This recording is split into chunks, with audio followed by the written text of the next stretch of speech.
By the time she knocked on Luke Mercer's door, the wind had already turned her hands red and her pride to something thinner than paper. She stood on the broken step with her chin up anyway, one glove missing, one boot muddied to the ankle, the sheriff's silver star pinned to her coat only because she had run out of places to hide it. When the door opened, she did not ask for shelter first. She said, very steady for a woman whose lips had gone pale with hunger, "Sir, if you've got a scrap of bread to spare, I'll pay you honest for it." Luke Mercer had spent 8 years on that patch of Wyoming sage, teaching himself not to be surprised by anything. Not by coyotes at noon, not by freight wheels after dark, not by the ache of waking alone. But the sight of Sheriff Harlan's daughter standing under his lintel with Clara Mercer's eyes in her face stopped him clean. He looked past her once, into the blue dark rolling over the high plain east of Rawlins, where the grass bent flat beneath the March wind and her bay mare stood with her head low, reins dragging. Then he stepped aside. "Come in before the cold finishes what the road started. Before we go further, settle in wherever you are tonight. If you've got a quiet lamp on somewhere, or supper cooling on the stove, tell us in the comments where you're listening from. There is something mighty comforting in knowing who's gathered by the fire." The shack was hardly more than one room and a lean-to, built of rough pine gone silver at the knots. A Dutch oven sat low in the coals. Coffee simmered in a blackened pot. There was a saddle on a stand by the wall, a Spencer carbine above the bed, and one shelf of books that looked too carefully kept for a man folks in town called half wild. The place smelled of yeast, wood smoke, and the faint iron scent of snow somewhere still hiding in the shadows of the medicine bough.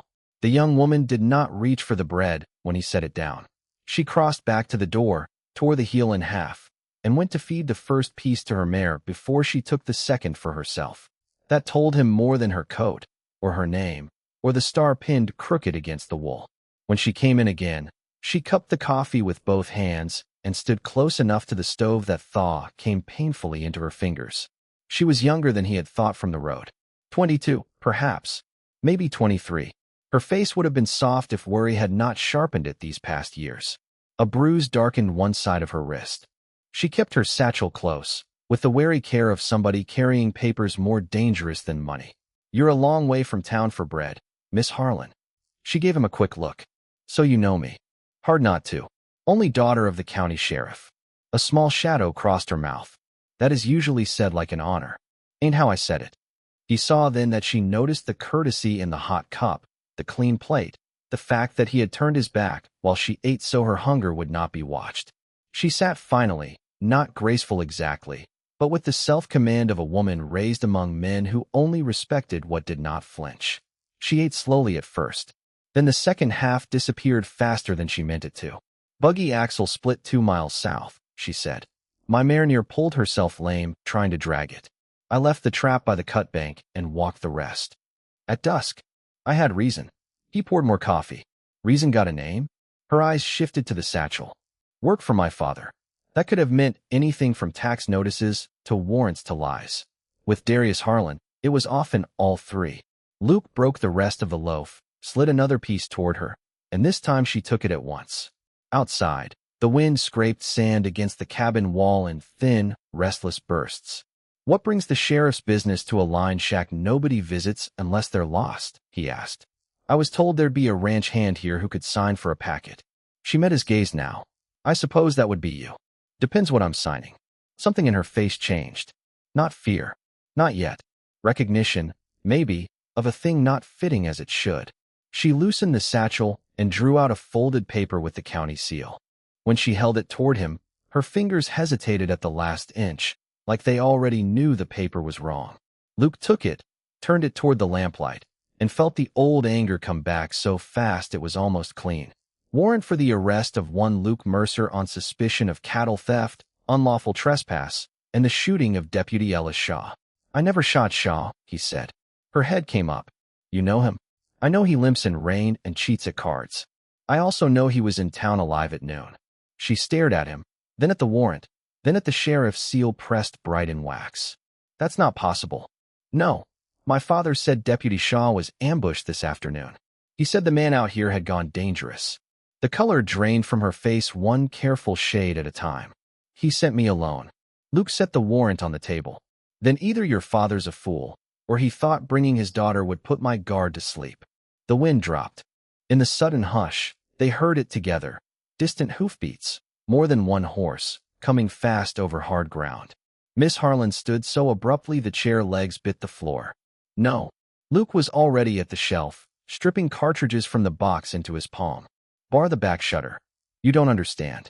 If he sent me with that paper, then he meant me dead, Luke said.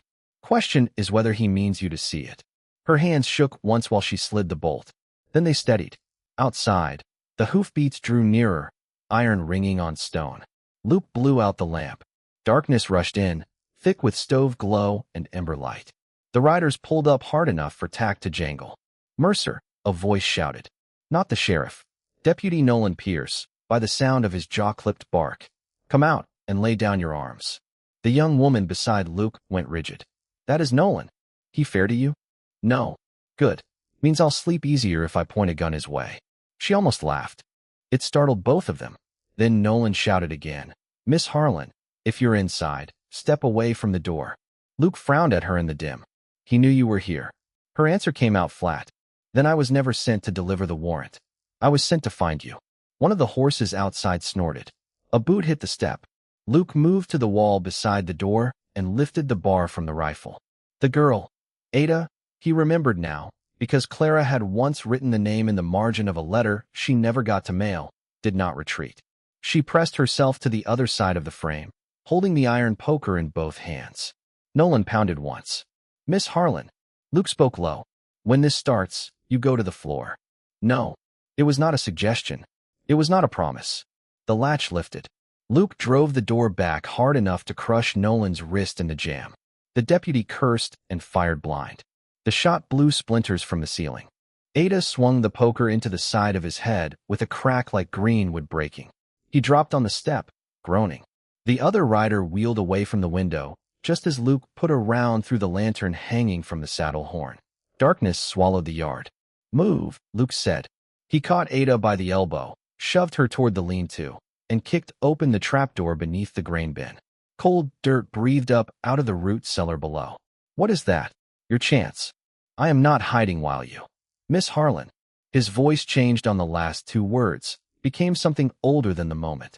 Do not make me drag you. For one heartbeat, she looked at him the way a person looks at a stranger who has somehow stepped into the middle of their private life. Then she gathered her skirt and dropped into the cellar. Luke went after her. He pulled the door shut above them just as shots tore through the cabin wall. The cellar was low and narrow, banked with potatoes, onions, and dust. Ada crouched beside him in darkness, breathing hard, the smell of earth all around them. Overhead came boots, cursing, the crash of furniture thrown aside. Then, after a long scrape of silence, another sound. A man's voice. Smooth. Unhurried. Certain. Search the place twice, Sheriff Darius Harlan said. He won't get far. Ada closed her eyes. Luke did not need light to know she had gone white. He had heard that voice in dreams for 20 years. Above them, the sheriff moved through the cabin with the ease of a man entering property he already believed was his. Something shattered. A drawer dumped. A boot heel stopped inches over their heads. Then Harlan said, soft enough to make the words worse, if she's helping him, bring her home alive. He isn't owed the same mercy. The riders were gone half an hour before Luke risked opening the hatch. Moonlight lay in slashes across the wrecked room. The table had been overturned. The Dutch oven was split. One of the books had been trampled open on the floor. Ada climbed out after him, brushing dirt from her sleeves, but it was the paper by the bed that stopped her. A photograph, cracked down one edge. A woman seated in a plain dress, holding a baby wrapped in white. The baby's face was turned away. The woman's was not. Ada bent like someone struck in the stomach. That's my mother. Luke said nothing. She picked up the picture with both hands. In the dimness, her voice had gone thin. This was taken the year before she died. There were only 2 copies. My father kept one locked in his desk. Still Luke said nothing, because there are moments in a life when truth comes toward you like a train and speech is only a smaller kind of cowardice. She turned to him at last. Why do you have the other one? The fire had gone nearly out.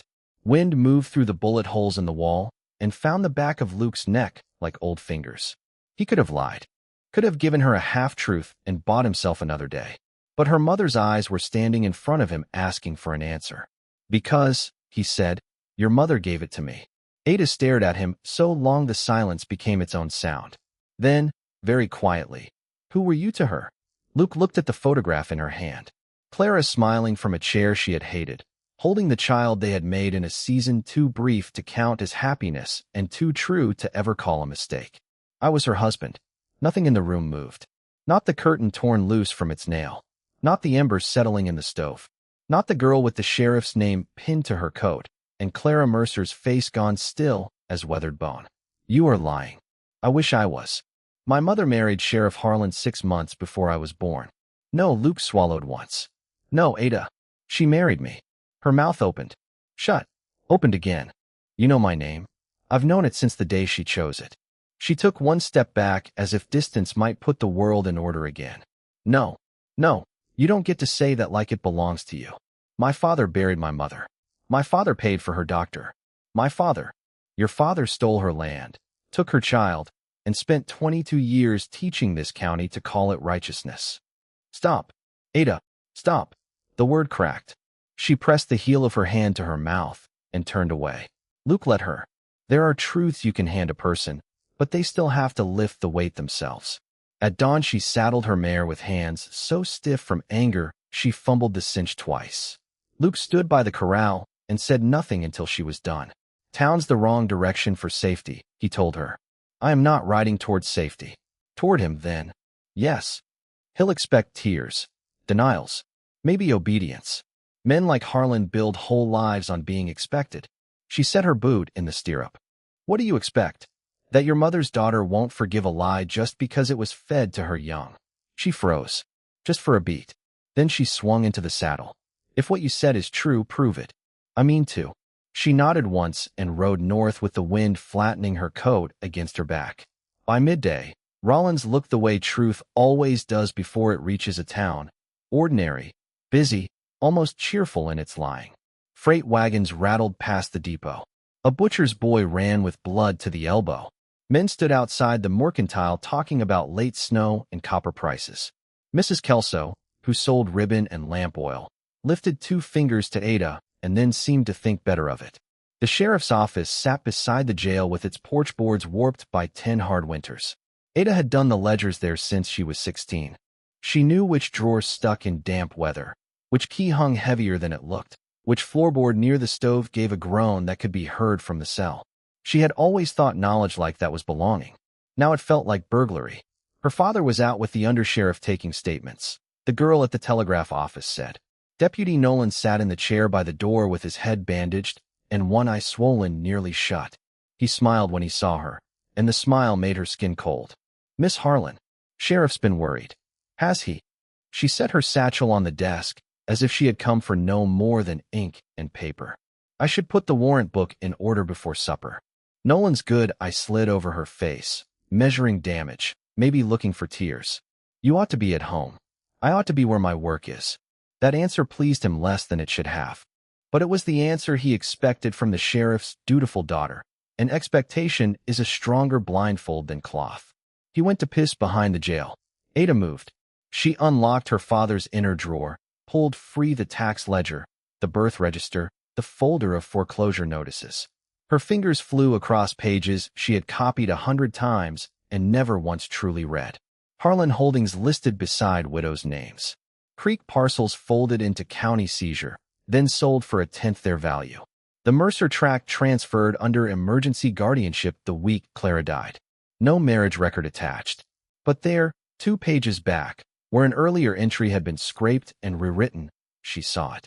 Not father, guardian. Her breath stopped halfway in. A boot hit the porch. Ada slipped the ledger flat and turned just as Nolan came back in, wiping his hands on his trousers. You look pale, he said. Smell from the cells. He laughed through his broken nose. Still soft. She wanted very badly to put the letter opener in his throat. Instead, she smiled the way good daughters smile when ugly men think they have measured them correctly. That evening she walked to the boarding house by way of the alley behind the stable and did not go in. She went instead to Mrs. Pruitt's place at the edge of town, the old midwife with peppermint on her breath and a habit of staring past people until their lies got restless. Mrs. Pruitt opened the door before Ada knocked. Knew you'd come one day. Ada did not waste either of their strength on pretense. Who is Luke Mercer to me? The old woman closed her eyes. Lord preserve me. Do not call on the Lord until you answer me. Mrs. Pruitt stepped aside. Inside, a kettle hissed over low heat. A knitted shawl hung from the chair back, half-finished and careful as prayer. Your mother married Luke in Saratoga, the old woman said. Circuit preacher. 2 witnesses. Me and a liveryman, now dead these 12 years. She was happy for exactly 1 season and 3 weeks. Then Sheriff Harlan found out Luke meant to file a water claim on land Harlan had been buying around. There was a fight. Accusations. A missing calf Harlan swore Luke stole. Your mother was carrying you by then. Ada could barely feel the chair under her. Why did she stay with Harlan after? She did not stay with him. Mrs. Pruitt's mouth tightened. She died 6 days after birthing you. Fever took her. Harlan came with papers naming himself guardian because Luke was in the county lockup on theft charges, and a judge too friendly with the sheriff signed what was put before him. By the time Luke got out, Harlan had burned the marriage page from the courthouse book and spread word Clara had confessed Luke was never lawfully wed to her. Ada stared at the fire until it blurred. Did Luke know where I was? Mrs. Pruitt gave her a long, sad look. He knew every birthday, every Sunday dress, every school prize.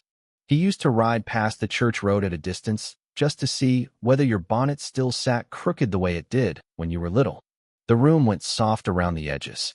Ada gripped her skirt to keep her hands from shaking. Why did no one tell me? Because men with badges are often obeyed long after they stop being right. When she stepped back onto the street, evening had turned the sky the color of old copper. The courthouse bell struck 6. Somewhere a child laughed. Somewhere else a dog barked at nothing.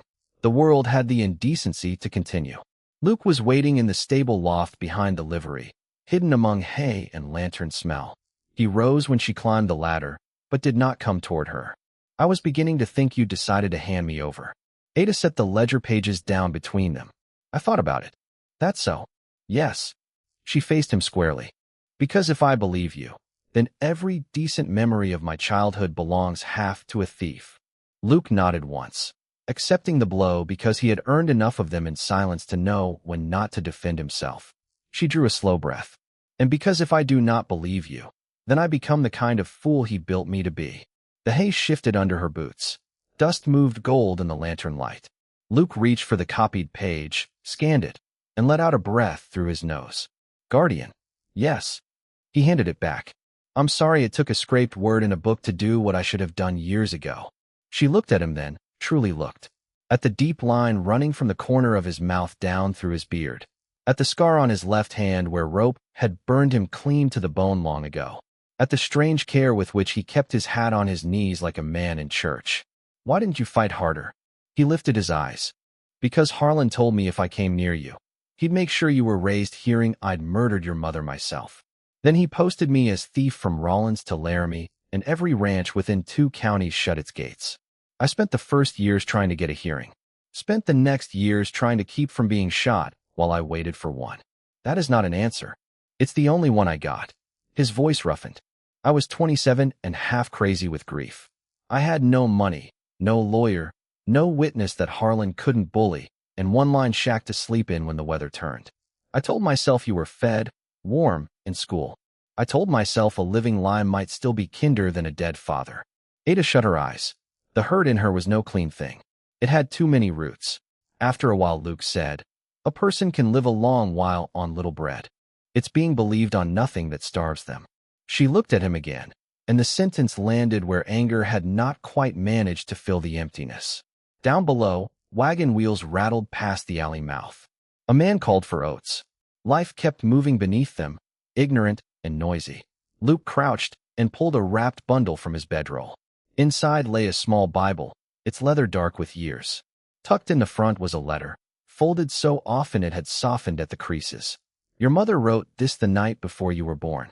Mrs. Pruitt kept it from Harlan and got it to me after Clara died. Ada's fingers hovered over the page before she touched it. You never opened it? It was addressed to our daughter. Didn't seem mine to read. Her throat closed so hard it hurt. She unfolded the letter in Clara's hand. The words were brief, written by someone tired and trying not to show it.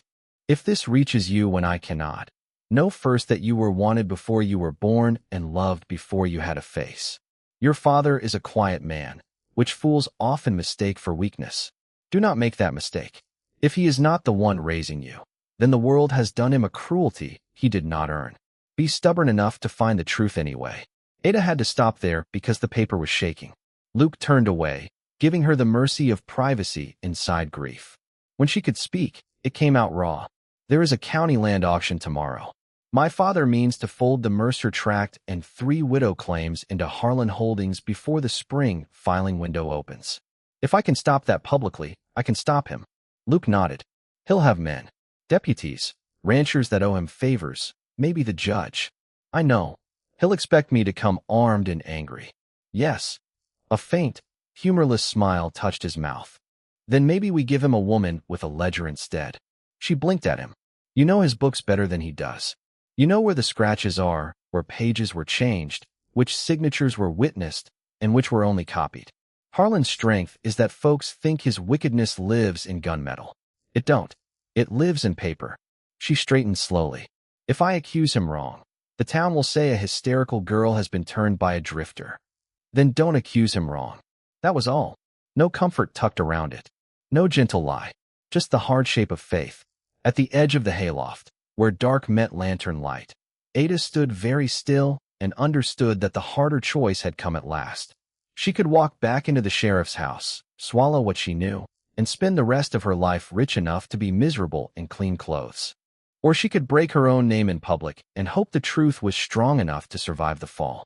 Tell me honestly, if you were standing where she stood, between the man who raised you and the man who had been robbed of you, which way would you turn? That kind of choice reaches deeper than story. A whistle split the alley below. Then another. Luke swore softly. He's found us. Gunshots blasted through the loft wall. Hay burst into chaff around them. Ada dropped behind the grain barrel as Luke fired once, twice, not to kill but to drive heads down. Men shouted below. One voice carried over the rest. Burn it out, Nolan yelled. Smoke rolled up through the floorboards almost at once. Luke grabbed Ada's arm. Back ladder. They scrambled across the loft while flames licked the lower wall. Heat hit fast, sharp as an opening oven. Ada coughed, eyes streaming.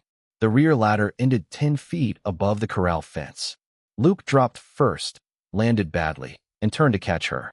She came down into his arms just as a bullet struck the post where her head had been. Run, he barked. They tore through the narrow lane behind the stable. A mare screamed inside the burning barn. Ada veered without thinking, yanked the latch, and slapped the nearest horses hard on the flanks until they thundered free into the street. Luke saw her do it and understood something then. Kindness in a crisis is a rarer courage than fury. They cut west, away from the depot, through sage lots and laundry lines whipping in the night. Wind shoved sparks low across the road. Behind the men were shouting that Mercer had set the fire.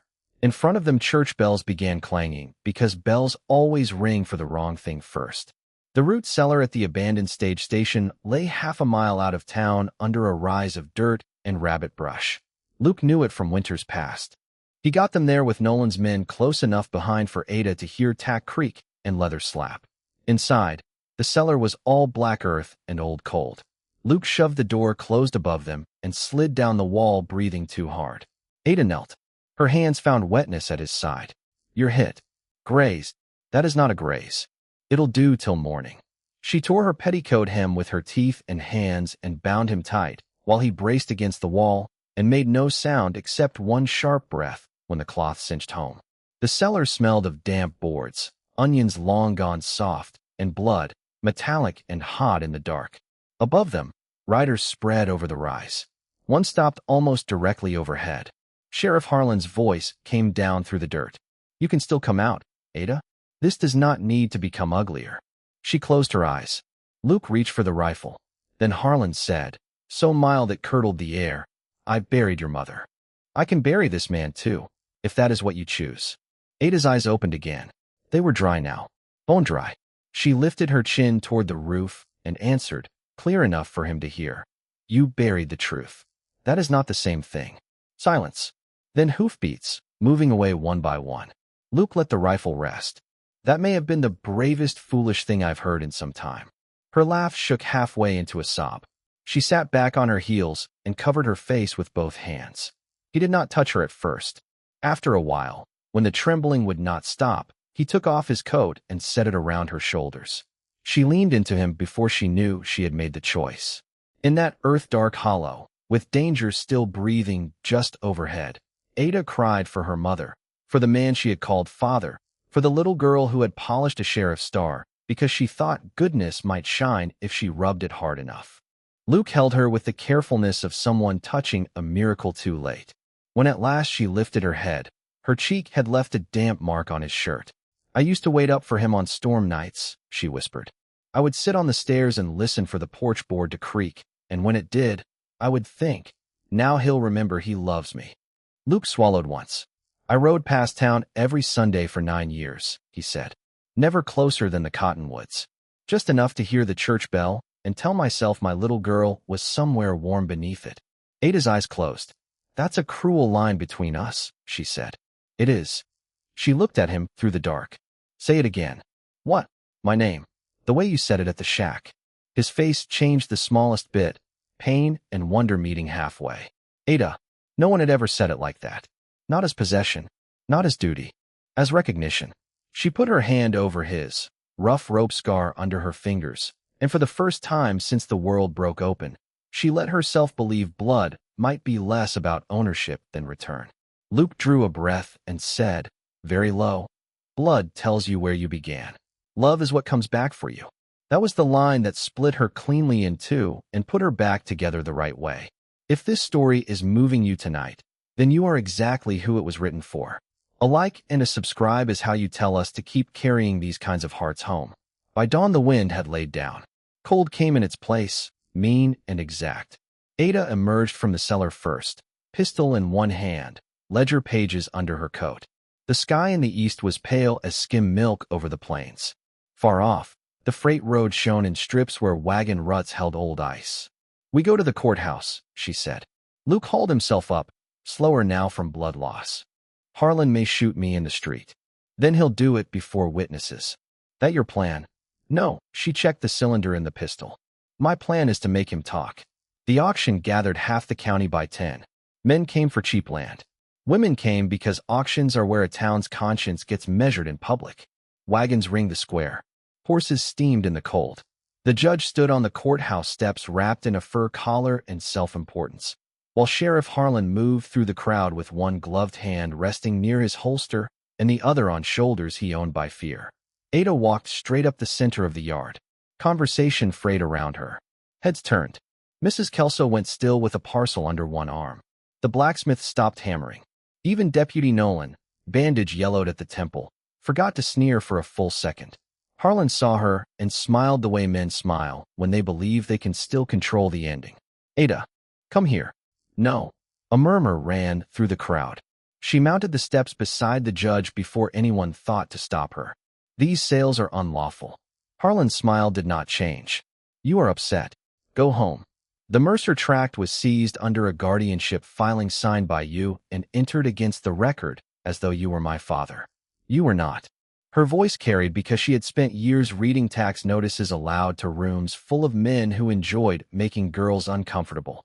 The same book shows 3 widow parcels transferred to Harlan Holdings under taxes already paid and receipted in your own hand. The judge blustered. "Miss Harlan, this is not the place." "It is exactly the place, Your Honor. Theft looks most honest when it is done in daylight." Laughter, nervous, shocked, broke somewhere near the wagons. Harlan took one step up. "You do not know what you are saying." Ada unfolded the copied pages. "I know you scraped the birth register and rewrote guardian as father. I know you altered the Mercer filing after Clara Mercer died. I know you kept the original receipt books in the lower desk because you never believed anyone but me could read them well enough to catch what you'd done." Now the crowd had gone quiet in earnest. Harlan's gaze sharpened. "Where did you get those papers?" "From the office I kept for you. From the books I balanced for you. From the years you taught me numbers mattered only when a man held them." She looked out over the faces in the yard. "Mrs. Voss, you paid your tax with $2 silver and a bay calf last October. He told you otherwise. Mr. Henley, your line was moved 3 chains east after the survey because the sheriff wanted access to the spring. Mrs. Doyle, Your husband's debt was settled before he died. The note was never burned because I found it. One by one, heads turned not toward Ada now, but toward Harlan. He tried to laugh. She has been misled by a wanted man. Luke stepped from the crowd then, pale under the beard but upright. A ripple ran through the men nearest him. Hands dropped to belts. Harlan's face tightened with something beyond anger, fear of a ghost returning with witnesses. Ada did not look at Luke. She kept her eyes on Harlan because the whole point of courage is refusing the easier gaze. You accused Luke Mercer of theft to seize his claim. You jailed him while my mother lay dying. You raised me under your name because a child made your story cleaner. Harlan climbed the last stair until he stood almost level with her.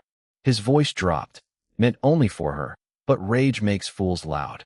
I fed you, clothed you, put books in your hands. That drifter gave you nothing. Ada heard the whole yard hear it. Then she answered with the steadiness he had never bothered to teach because he had not imagined it might be used on him. You gave me a roof and called it love because you wanted gratitude cheaper than decency. He gave me the truth when it could still cost him his life. The judge backed away. Deputy Nolan shifted, uncertain. The undersheriff, Tom Blevins, a slow man with honest shoulders, looked from Harlan to the papers in Ada's hand and did not like what his own silence was turning him into. Ada lifted one last document. This is Clara Mercer's letter, witnessed by Martha Pruitt, midwife. Mrs. Pruitt is here. The old woman stepped forward from the crowd, peppermint and iron backbone wrapped in a brown shawl. I was witness to the marriage of Clarabelle to Luke Mercer, she said, and to the fever that took her. The sheriff came for the infant before her body was cold. There are moments when a town crosses from rumor into judgment. You can feel it in the air. It gets harder to breathe, not from fear, but from truth suddenly having weight. Harlan reached for Ada's arm. Enough. She stepped back before he could touch her. And because she knew him, knew the vanity under the badge, the need to control not only facts but appearances, she said the one thing that made winning impossible for him unless he exposed himself. You should have left the books to a son, Sheriff. A daughter learns where men hide what they are ashamed of. His hand flew to the holster. Ada was already moving. She did not shoot him. That would have made him a martyr to half the fools in the county. Instead, she kicked the sale table sideways into him just as he dragged the revolver free. The gun went off into the courthouse rail. Tom Blevins hit Harlan from the side. Nolan lunged too late. Luke drove Nolan hard into the steps, took the second deputy's pistol, and covered both. For one wild second, all that existed was splintered wood, gun smoke, horses rearing, women shouting. Then it stilled. Harlan lay on his back in the dirt, coat torn, badge twisted, Tom Blevins' knee in his chest, and his own cuffs locked around his wrists. He stared up at Ada as if the worst thing in the world was not defeat, but who had delivered it. She stood above him, breathing hard, hair half fallen from its pins, papers scattered at her feet like the bones of his whole rotten kingdom. What happens now? Mrs. Doyle called from the crowd, and there was iron in her widow's voice. Ada looked at the women first. That mattered. Then at the men who had profited from silence. Then at the judge. Now, she said, every parcel taken under false seizure is reviewed in open record. Every widow claim is restored. Every account in Harlan Holdings is frozen and sold to pay what was stolen back. And the man who wore the law like a disguise is tried under it. No one cheered. Cheer would have been too light for the moment. Instead, one by one, folks nodded. Mrs. Voss first. Then Henley. Then the blacksmith with soot still on his wrists. A town does not become brave all at once. It becomes ashamed of cowardice a little faster than usual. By spring, Darius Harlan had lost his badge, his land speculation, his reputation, and every decent meal he had been eating on other people's grief. The state court in Cheyenne upheld the fraud charges. The Mercer tract was restored in Ada Mercer's true name, with Luke named joint heir by right of surviving spouse and father. The widow parcels went back where they belonged. Nolan Pierce took a plea and left the county under spit and silence. Judge Bell resigned before anyone could ask too many questions about signatures he had never bothered to read. As for the town, its memory improved the minute fear stopped feeding it. People began recalling how kind Clara had been, how hard Luke had worked before the charges, how clever Ada had always been with figures. Communities are forever pretending they knew the truth before the moment arrived to prove it. Ada did not forgive easily. She did not forgive all at once. Some days she still reached for the name Harlan by habit and felt grief catch at the back of her throat like dust. But habits are not destiny. She moved into the Mercer house by the creek south of Rollins, the one her mother had once planted with gooseberry starts. Luke took the room off the kitchen at first, because tenderness sometimes needs a hallway before it can bear a full roof. In June, Ada baked bread in a new Dutch oven and set the first loaf on the sill to cool. Luke came in from the pasture with fence wire in one hand and wildflowers crushed in the other because he had never learned how to arrive empty-handed when joy was involved. She looked at him across the kitchen light and said, "You know, for a man who lost 22 years, you are making a greedy business of the rest."